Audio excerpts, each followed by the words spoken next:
Bonjour tout le monde, dans une autre entrevue avec Stéphanie Gagné d'Image Expert, spécialiste du marketing numérique. Bonjour Stéphanie. Bonjour, ça va bien? Ça va très bien toi-même? Oui, très bien, merci. On va parler de marketing numérique, sujet particulièrement chaud depuis plusieurs mois. Qu'est-ce que c'est exactement? En fait, le marketing numérique, c'est vraiment d'avoir une présence sur le web. Ça peut être à plein de niveaux. Ça peut être un site web, ça peut être la présence sur les réseaux sociaux, Facebook, Instagram, qui sont les classiques, mais maintenant, il y en a plein d'autres qu'on connaît. Snapchat, TikTok, qui est super populaire chez les jeunes aussi. Ça peut être plein de choses, en fait, le marketing numérique, l'envoi d'infolettres aussi.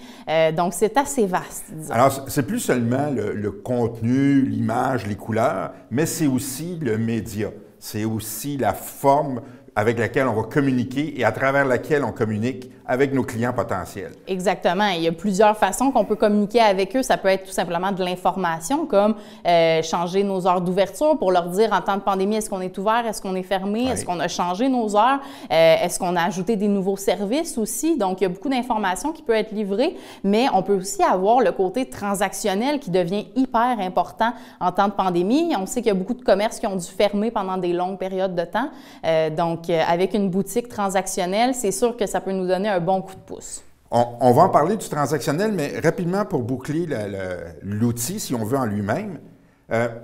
Moi, là, je me pars un petit commerce ou je donne un petit commerce, je n'ai pas un gros budget. Juste pour au moins avoir une espèce de vitrine sur le web, qu'est-ce que vous recommandez? Quels seraient les 2-3 médiums que je devrais privilégier au départ qui seraient économiques ou mais peut-être même gratuits? Le classique, c'est certain, c'est une page Facebook. Donc ça, c'est un automatisme. Ça fait le travail. Oui, ça fait vraiment le travail. Il y en a qui n'ont pas besoin de site web, qui n'ont pas besoin de boutique, qui ont tout simplement une page Facebook et aussi d'être très actif sur Facebook. Il ne faut pas juste avoir une page Facebook, mais il faut l'entretenir. Il faut qu'elle soit vivante. Exactement. Il faut garder un lien, il faut communiquer avec notre clientèle. Ça, c'est super important, surtout en temps de pandémie, que le web, c'est l'outil de communication numéro 1 pour parler avec nos clients. Donc, Facebook, c'est numéro 1. Votre numéro 2 serait quoi?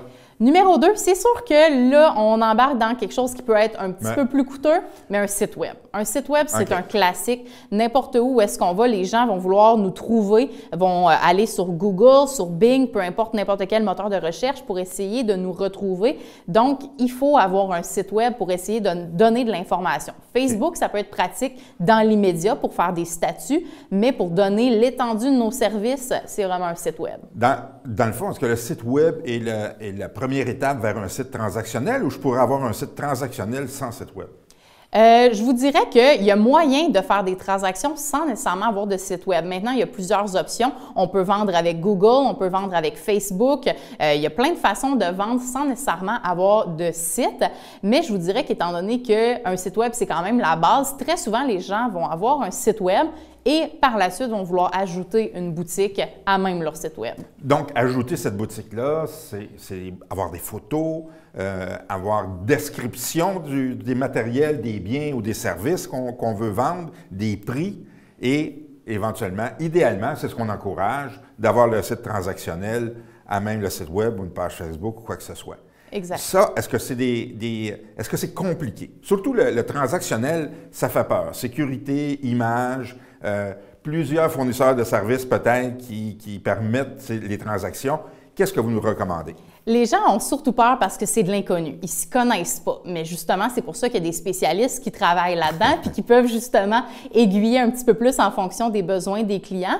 Mais c'est vraiment plus aussi dispendieux qu'on pouvait le penser auparavant. Les gens peuvent penser que c'est entre 10 et 50 000 une boutique transactionnelle. C'est loin d'être ça. On est capable, avec les outils qu'on a aujourd'hui, d'avoir une boutique à peu de frais qui ne sera pas si compliquée. On peut y aller étape par étape aussi, commencer avec une petite boutique, avec peut-être 20 produits et ensuite on ajoute à mesure. C'est pas si complexe. C'est sûr que oui, l'entreprise a un petit travail à faire. Donc oui, il faut un petit peu de temps, un petit peu d'énergie, mais quand on est bien épaulé, ça peut se faire très rapidement. On en a fait une récemment et en dedans de 1 mois, tout est fait. Je reviens avec ce que vous venez de mentionner. Ça peut être rapide et ce que ça semble dire, puis j'aimais l'idée de peut-être commencer avec des produits vedettes. Exact. Hein? Des produits qu'on pense qu'ils vont accrocher plus.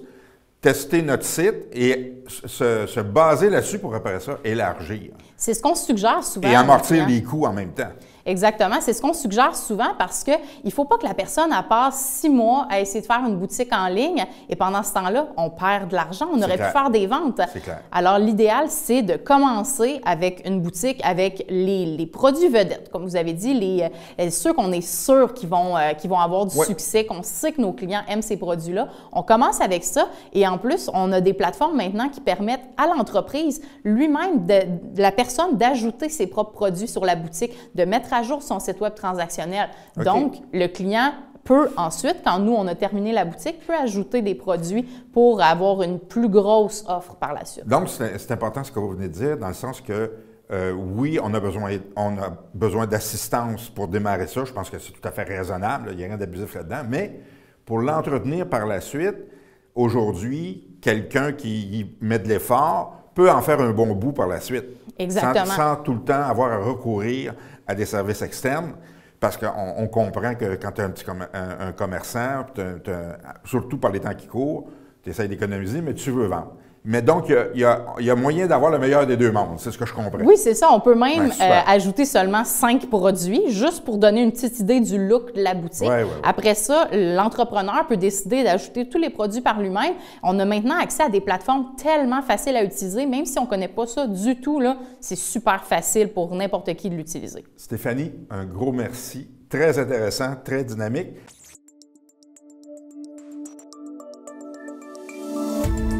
Cette émission d'Accès est appuyée par Cogeco et est rendue possible grâce à la collaboration de la communauté avec Nous TV.